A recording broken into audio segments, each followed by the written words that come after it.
State.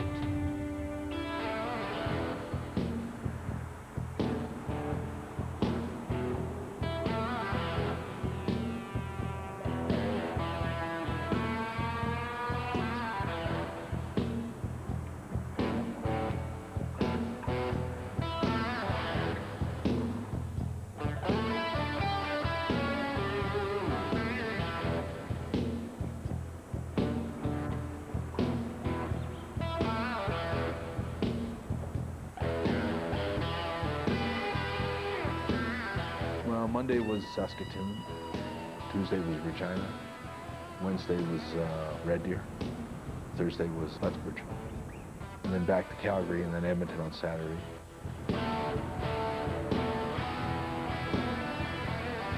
It was 3,000 kilometers round trip each week, every week, for the cast and crew of the Canadian institution called Stampede Wrestling.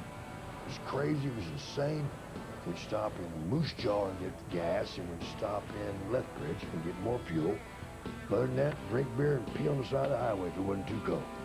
And then we'd go party at the bar, drink our faces off, smoke our brains out, get home at 5, 6 in the morning. Long before he became the wrestling superstar known as the Hitman, a young Bret Hart learned the family business at the wheel of a 10-passenger van, crossing the prairies with a full load of big men. Working for my father was no joyride. It was usually really bad weather conditions and driving in a van with, suspect tires. I thought you were going to say driving in a van with suspect characters. Well, the characters were always suspect too, maybe more suspect than the tires. The van brought that traveling circus back to home base at the end of each week, to the Stampede grounds in Calgary. Before anyone heard of Vince McMahon, WWE Raw, or Friday Night SmackDown. The true wrestling tradition here took place Friday nights in the Stampede ring. And some of the boys on the bus would become some of the biggest names in all of wrestling. Andre the Giant, Owen Hart, the Junkyard Dog, Davey Boy Smith, Chris Benoit.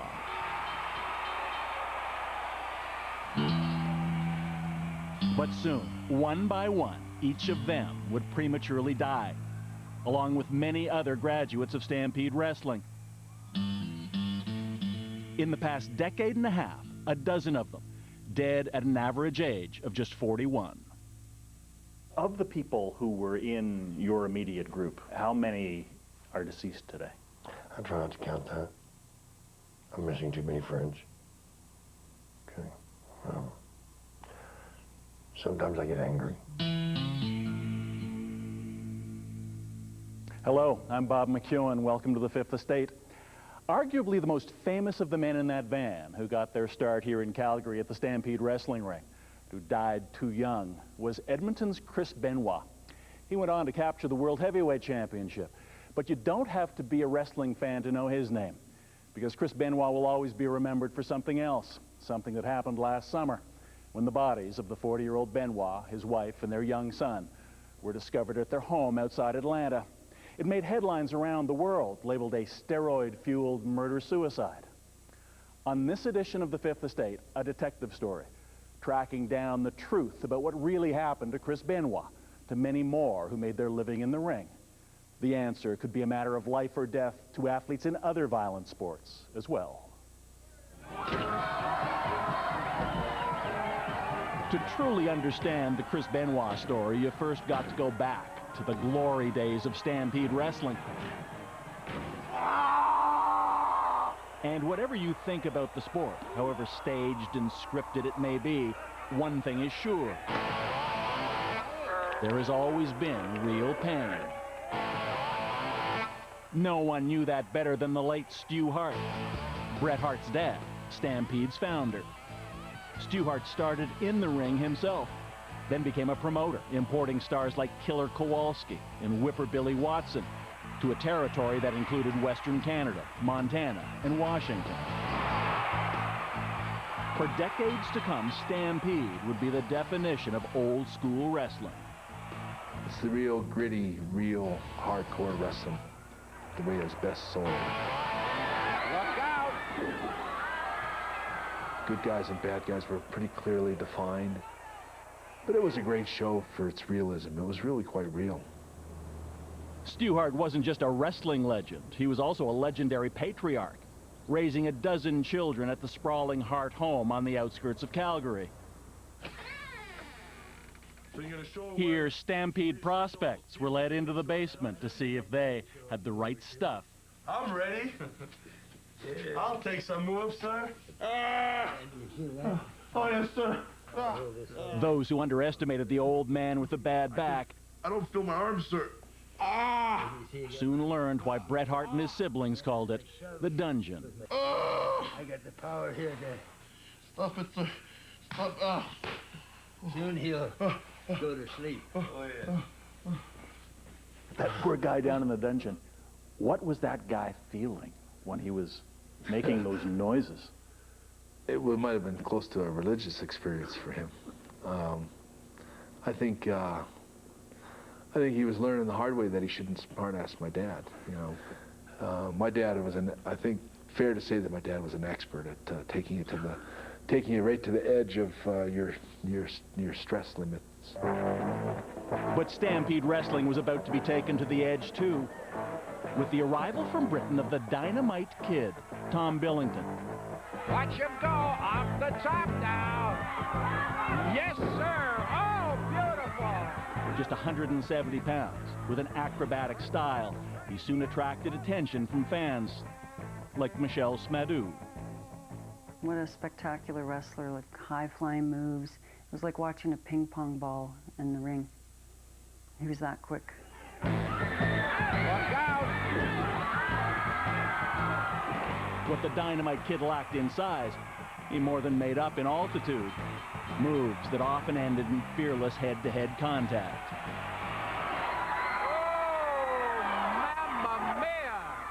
The Dynamite Kid, I always say, was pound for pound, was the greatest wrestler I ever knew. Why was he so good? He was like a Wayne Gretzky in a lot of ways. He was just unbelievable. He was so good, and I've never seen anyone that I ever thought that compared to him. And Bret Hart wasn't the only wrestling superstar to be who thought so. One Friday night, a teenage boy from Edmonton convinced his father to make the drive to Calgary to catch the weekly wrestling card at the Stampede grounds. His name was Chris Benoit. His dad's name is Mike. When he was about 13 years old, I took him and a couple of his friends down to see Stampede Wrestling. And when we were down there, he saw a fellow by the name of Dynamite Kid. Dynamite Kid, dominating right now. He said to me later that night, not only is that what I want to do for a living, but I want to be exactly like him. And I said, well, the first thing you need to do is you need to start lifting some weights. And that first set of Christmas weights paid off. By 18, Chris Benoit was bench pressing 400 pounds. Never missed, never a day. Always in the gym, always working out. At the time, all the guys were out hanging around street corners and malls and that. They'd come to the door and ask him to come out, and he'd say, gotta lift my weights. And when he wasn't training, Chris Benoit was waiting for Stampede Wrestling's next visit to Edmonton, working up the courage to approach his idol. Dynamite, big slam. He's going to go high. Gama spots him. Oh, I was sitting in the stands, and Chris walked over and knocked on the dressing room door and asked to see Dynamite, and Dynamite came out and talked to him. Though Benoit, on the left, was several years younger, it was already becoming hard to tell the two apart. He was just enthralled with him, totally. This is exactly what he wanted to do. By 1984, Chris Benoit's determination had paid off. Now, 215 pounds, he became part of Stampede Wrestling himself, a good guy in the ring and out of it. Chris Benoit was a class guy, just the nicest guy in the world. He's the kind of guy that'll get a door for a little old lady, and just a gentleman, total gentleman, soft-spoken, easygoing, good sense of humor. Benoit also was welcomed into the extended Hart clan. By this time, the brood in Calgary included 8 sons who became wrestlers, most famously Brett and Owen, and 4 daughters married wrestlers. They were one big family. The Dynamite Kid married Michelle Smadou. Bret Hart married Michelle's sister Julie. Bret's sister Diana married the Dynamite Kid's tag team partner Davey Boy Smith, despite the objections of her mother. She said, I just don't want any of my girls to marry wrestlers. And then they all marry wrestlers. Yeah, well, it just goes to show you, I don't know, maybe it was the water. I think it all goes back to my father. I think my sisters all married men that they thought were like my father.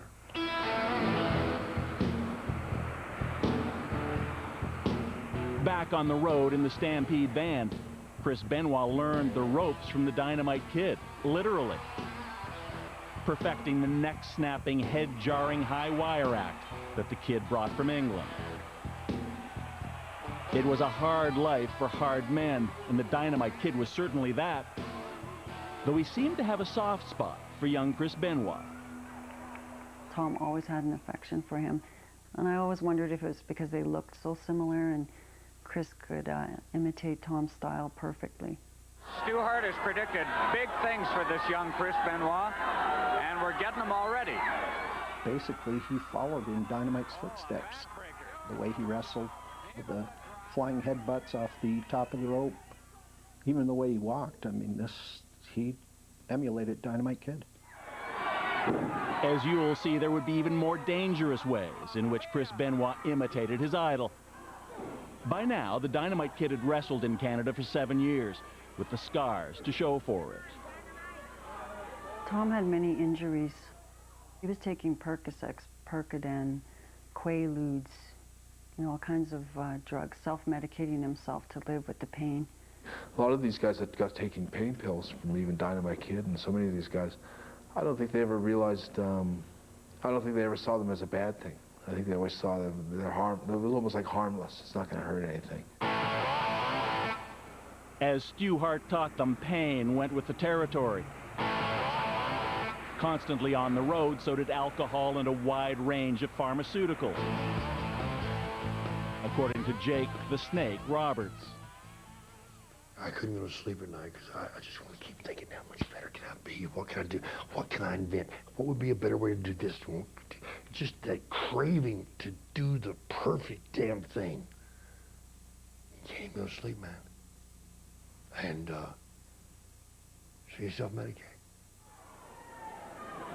In a line of work where one not only needed to be strong, but to look it, there were, of course, steroids. They, too, were seen as harmless at first. Then came the outbursts known as roid rage. The Dynamite Kid's wife, Michelle. Well, the first sign I saw was when he hit me because I had accidentally spilt an ashtray. The moment the ashtray spilt and I bent over to pick it up, he hit me in the middle of the back. I was just shocked. I didn't, I had never seen that side of him. That's when he told me he was taking steroids and they tended to make him angry. But the steroids continued, and the Dynamite Kid's rages kept getting worse. He put me in some holds. He popped my jaw out, dragging me around the kitchen by the hair. This is all the while my daughter Bronwyn and Merrick are watching. According to other Stampede wrestlers, steroids were part of the job for everyone, including Chris Benoit. He'd probably look at himself in the mirror and say, boy, I'm starting to look small. I better juice up some more. And I'm it's my own personal belief that that was leading to maybe his excessive use of steroids. When we come back, the fairy tale career of Edmonton's Chris Benoit becomes a nightmare. Police say Benoit murdered his wife and son on the weekend, then killed himself.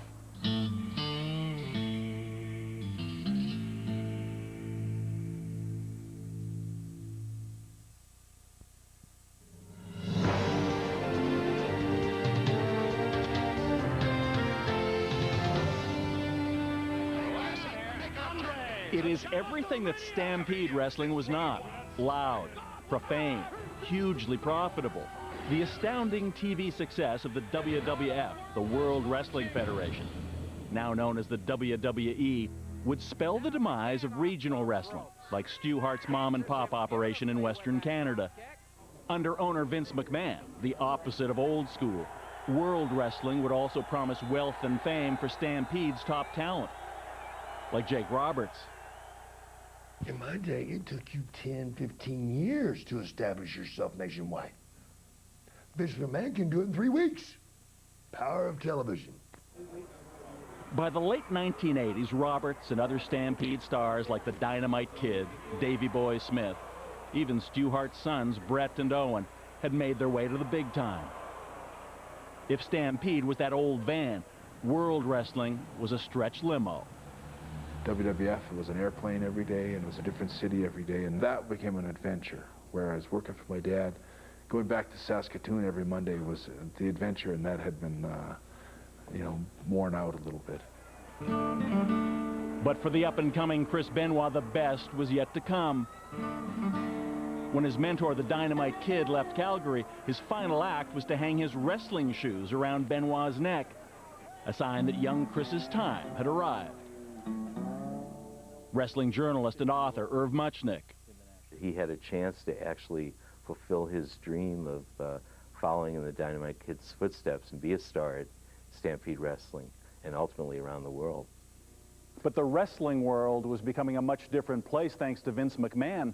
Not only had he transformed wrestling from the kind of small-time traveling circus that Stu Hart ran into a multinational merchandising and broadcasting empire, but he also did something far more fundamental.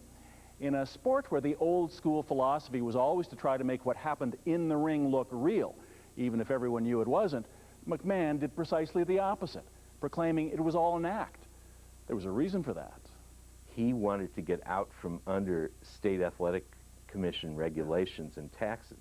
Irv Muchnick says Vince McMahon believed he could avoid government scrutiny by making the case that wrestling wasn't a sport, but entertainment. So he put out the story that wrestling was not real, that in fact it was predetermined and choreographed. And the old school promoters said this is going to kill the business. And as we all know, nothing of the sort happened. It became bigger than ever. It's not sport, it's sports entertainment. It's there to fulfill your needs, to give you something extra to look forward to.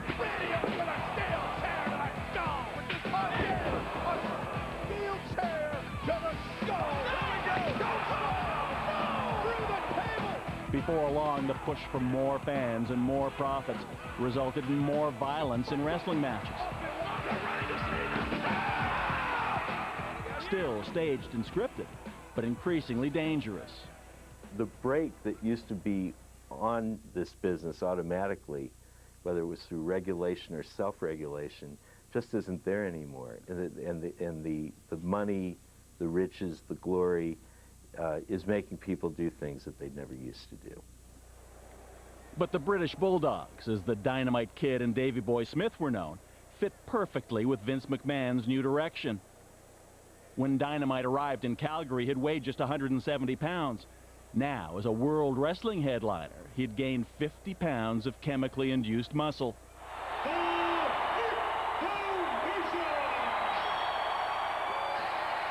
In his years with World Wrestling, Bret Hart says if steroids weren't an official policy, it was only because they didn't have to be.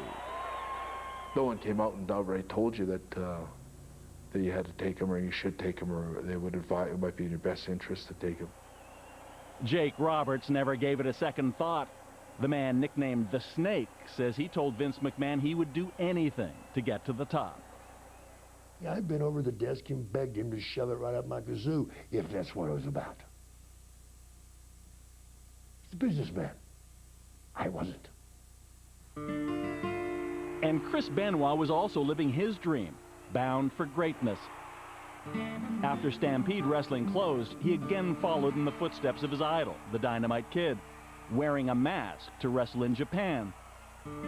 Back in North America, his athleticism and moves like his trademark flying headbutt helped him win almost every major title and championship belt, as well as the respect of fellow wrestlers. He was not regarded by his fellow wrestlers in the way that the Dynamite Kid was. He was respected and even loved. The kid from Edmonton seemed to have it all. Married to his second wife, Nancy, father of Daniel, the son he adored, living with them in a gated home near Atlanta. And in 2004, he reached the absolute pinnacle, becoming World Wrestling Heavyweight Champ. But privately, that success had a price. Benoit told his father he'd come to depend on drugs, amphetamines, painkillers, steroids, and more. And my words to Chris at that time were, Chris, you're a very accomplished wrestler. You have the ability to go in and wrestle. Why are you doing these things? And his response to me at the time was, Dad, if I want a job, I have to. There weren't only the pressures of wrestling. Benoit's marriage was falling apart. His wife filed for divorce, charging he'd threatened her and broken furniture at their home. She was seeing behavior problems. Was she sharing that with me? To some extent. We had conversations about it. I think that there was an alcohol problem in the house. And there was something else that Chris Benoit and those in the wrestling profession could no longer ignore. In the decade before he became world champion, it's estimated as many as 100 wrestlers died without reaching their 50th birthdays. They included many of the men who'd shared that life on the road with Stampede Wrestling, the physical punishment, the alcohol, the steroids. Now they were dead, along with dozens of others, of such causes as drug overdoses, suicide, and premature heart attacks. A death rate from 7 to 10 times higher than the same age group in the general population. A lot of these wrestlers got so addicted that they couldn't stop, even though they knew that so many guys had already died from them. You know, they were addicted and they didn't know how to even, they didn't even know who to talk to about it. The role of deceased Stampede wrestlers exemplifies the problem. Apparent victims of wrestling, its high-risk lifestyle, or both. Bret Hart's younger brother Owen plunged more than 70 feet to his death in Kansas City during a daredevil stunt to rappel into the ring from the roof. Among those who had fatal heart attacks, Andre the Giant, Biff Wellington, Gary Albright, Greg Gillies, all still in their earlier mid-40s. Brian Pillman's coronary at just 35 was attributed to drug abuse. David Sheldon collapsed and died at 43 of unknown causes. The Junkyard Dog had a well-known drug problem and was killed in a car crash. And then there's Davey Boy Smith, the Dynamite Kid's partner, dead of a heart attack at 39. Steroid abuse was identified as a likely factor. As for the Dynamite Kid, he'd become a mere shadow of his former self, no longer able to wrestle, reduced to watching his old matches all day on television. When that wrestling ability diminished, so too did his self-esteem, his self-worth. I remember him watching his, especially the Japanese tapes, his Tiger Mask matches, just over and over. It was just an obsession with him, and you know, just regretting that he couldn't do that anymore. It was quite sad, actually. Weighing 249 pounds, Chris Benoit! Though Chris Benoit was still on top of the wrestling world, by 2005, his path seemed eerily like that of his former idol. He'd reconciled with his wife, but Benoit's father says his son suffered severe depression, fueled by steroids, taking painkillers after a broken neck, with frequent bouts of paranoia. Chris was totally paranoid. They said that the chauffeur that actually used to drive him home from the airport at times said, Chris would tell him, take a different route. You know, I don't want people to follow me home. They had their son in a lockdown school so that no one would kidnap him. They moved into this new house with large fencing all around. Went out and got 2 trained German shepherds to protect the house because, you know, people were after them. By the end of 2005, Benoit had attended the funerals of over a dozen former wrestling colleagues. But there was one from which he wouldn't recover. His best friend in wrestling was Eddie Guerrero. In November that year, Guerrero collapsed and died of heart disease after a history of substance abuse. He was only 38. For Chris Benoit, it was more than he could take. And all of a sudden, Chris starts quoting scripture, which is so unlike him. And how did I find out about that? By reading his diary back in 2005. That diary begins just days after Guerrero's funeral, weaving biblical passages with dark thoughts written directly to his dead friend. I think we can see that the Eddie Guerrero death was really the beginning where he started to lose touch with reality. He was writing letters to Guerrero from the beyond. Some of it has tinges of Christianity, you know, anxiety and depression are seen in his own writings. The diary also contains repeated references to his wife and son, but where Benoit seems in despair addressing Guerrero, he writes lovingly about Nancy, whom he calls his best friend, and about little Daniel, the boy who was the light of his life. What do you believe might have been the role of Daniel in this? Chris loved Daniel. He didn't love him, he adored him. Absolutely adored him. Chris would be on the road, he'd be dragging his rear end, he'd be, you know, you'd talk to him, he'd seem down, depressed, and it just, you know, and you'd say, boy, this life, you know, is sure taking it out of him. I don't know why he doesn't get out. And you'd say, how's Daniel doing? And his whole demeanor would change. I mean, it would just light up, because he just loved that kid so much.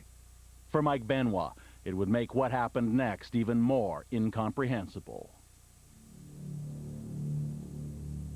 On June 25th, 2007, police in a suburb of Atlanta were called to the Benoit house.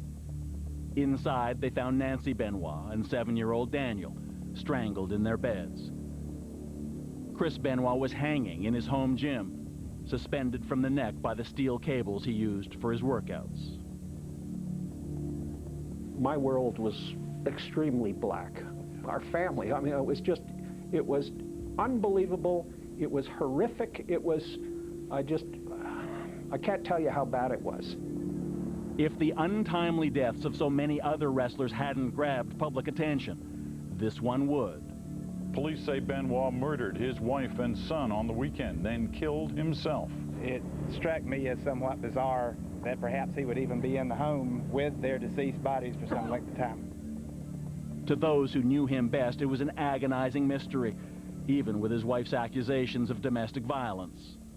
I mean, that was very plausible, but his son, something was very wrong. And friends like Jake Roberts also believed there had to be more to the story. Oh, and when I go to heaven or hell, wherever I go, and if God looks at me and I say, God, devil, did he do these horrible things that the public and the press or whoever has said, he did that, you know what I'm going to tell them? Screw you, you're a liar. I don't believe that. Not the man I knew. And Jake the Snake may well be onto something, as we'll show you after the break, when doctors begin to unlock the secret hidden inside Chris Benoit's brain.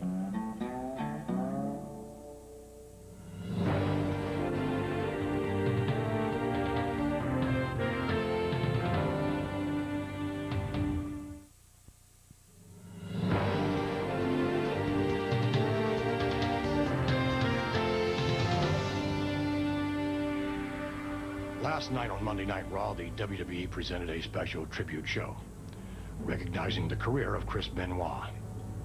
However, now some 26 hours later, the facts of this horrific tragedy are now apparent. The day after the discovery at Chris Benoit's home in Atlanta, World Wrestling boss Vince McMahon began to distance himself from his former champion. The police now knew it had been a double murder and a suicide that unfolded over 3 days. Benoit killed his wife, then his child, placed Bibles next to their bodies, then stayed in the house before hanging himself. Therefore, other than my comments, there will be no mention of Mr. Benoit's name tonight. On the World Wrestling website, Benoit highlights were erased. Merchandise with his name removed from sale.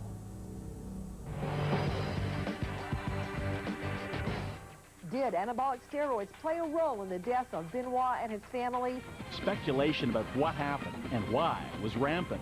A few years ago, she filed a domestic violence complaint against Benoit. Also, anabolic steroids are found in the house. The public consensus seemed overwhelming. It was the steroids.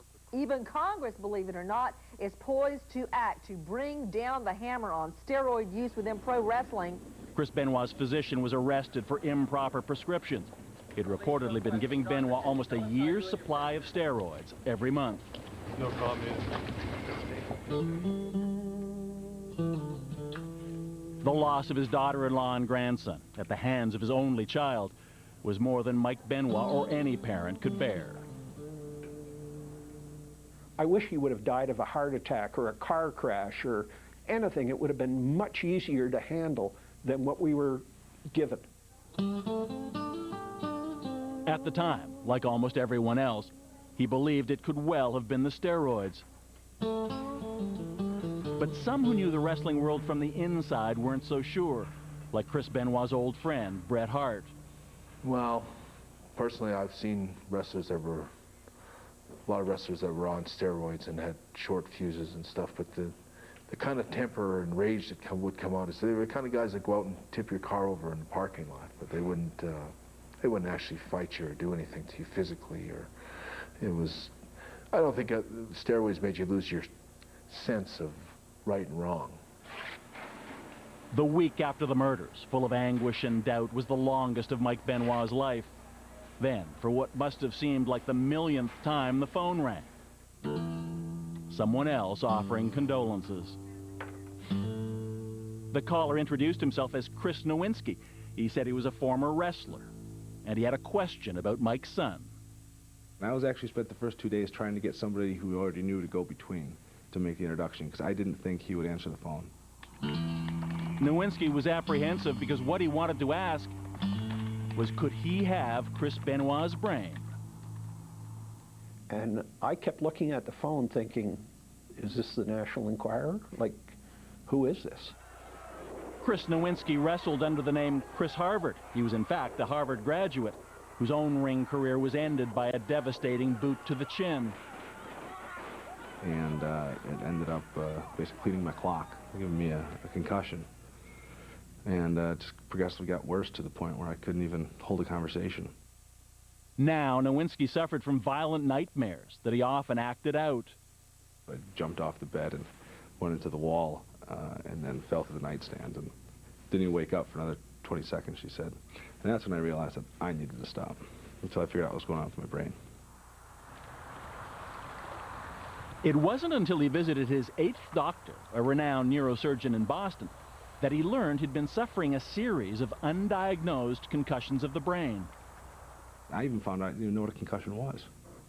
You know, I called them dings and bell ringers when I would, you know, black out in the ring, or I would see, you know, the sky actually would go orange on me, the ceiling.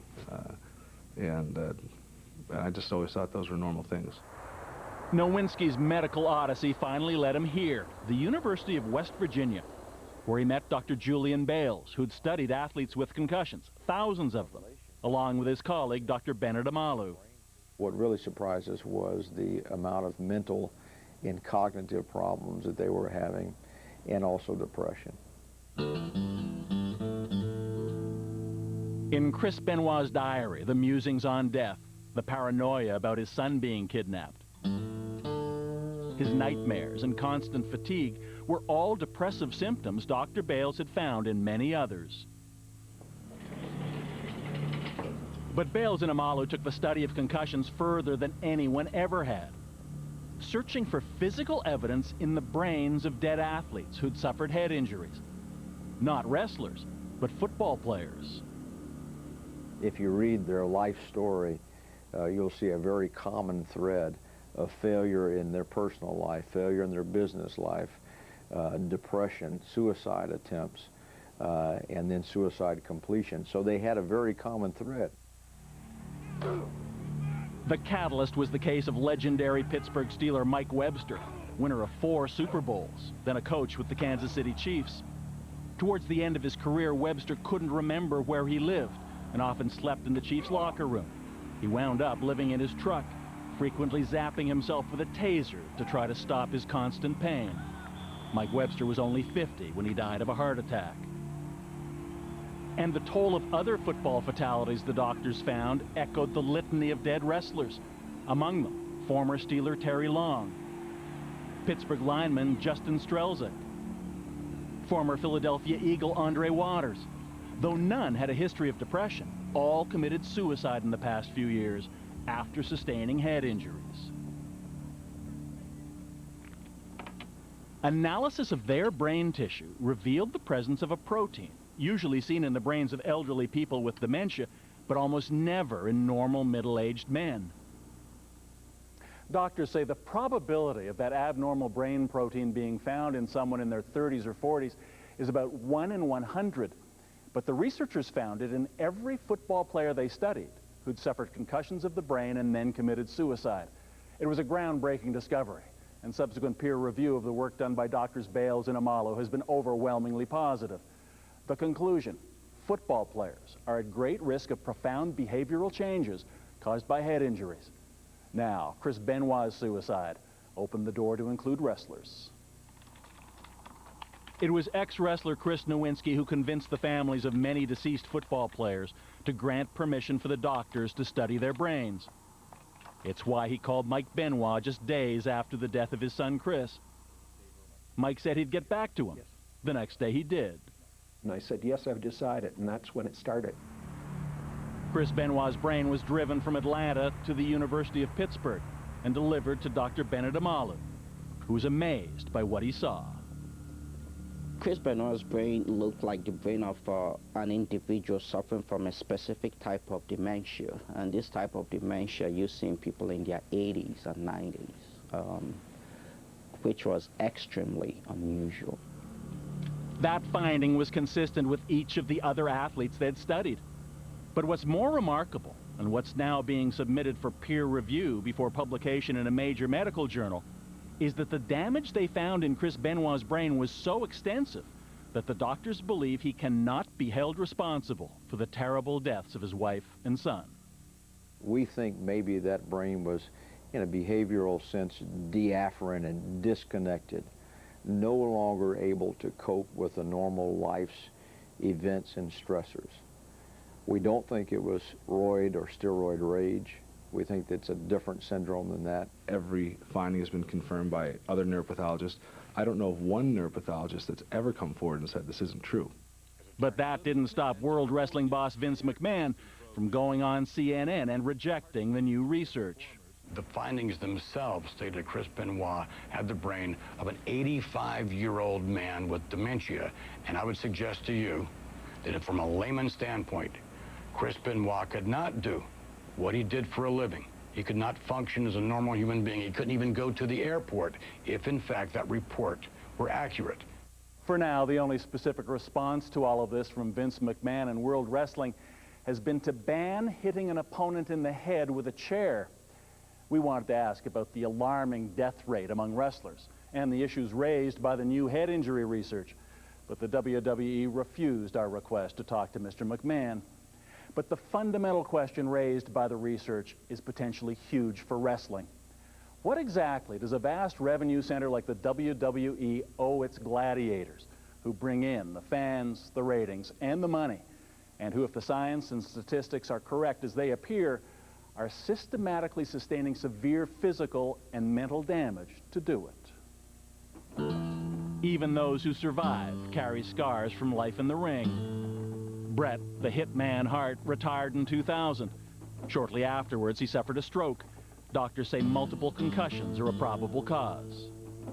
The concussion was like saying you sprain your thumb, you know, like tape it up and just get out there, you know, and that'll be okay. They don't take into account the fact that just a body slam or any kind of move when you got a concussion is another concussion.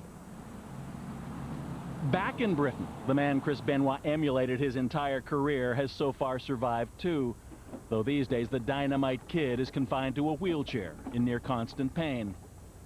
He admitted to CNN that he once put a shotgun under his wife's chin and threatened to pull the trigger, though he now insists it didn't constitute violence. I don't think it was violent. I mean, I put a shotgun under her chin once, but I had no shells. I only pretended that. His ex-wife Michelle says life with him got so bad She not only contemplated suicide, but taking her children with her. I went to get one of Tom's guns, but I kept thinking, what if one of us lives? Because number one, I didn't want anyone to live with him anymore. So we kind of, I'm actually losing my train of thought here. And former wrestler Chris Nowinski, whose own concussions were the key that unlocked Chris Benoit's secret, still finds himself losing ground. I thought I was getting over the 4.5 years of headaches, and now they're getting worse again, and it's really, I can't work a full week anymore. I'm losing entire days, and it's not good. I can't change what happened. I cannot change it. Can't bring my son back, can't bring my daughter-in-law back, can't bring my grandson back. But I can make changes going forward. As for Chris Benoit's father, Mike, he knows whatever the doctors say happened to his son, there will always be many others just like him, willing to do whatever it takes in a wrestling business too profitable to stop them, unless forced to do it. The wrestling industry will change, and they'll change dramatically because of what happened to Chris Benoit. And why will they change? Because it's going to make good business sense to change. They will not be able to afford the litigation that's going to take place over this. Period. End of story. There's more about a fight to the death on our website. It's easy to access. Just go to cbc.ca/fifth. There's a lot to see and watch there, and we hope you'll check it out. Now, we'll be right back with more of the Fifth Estate.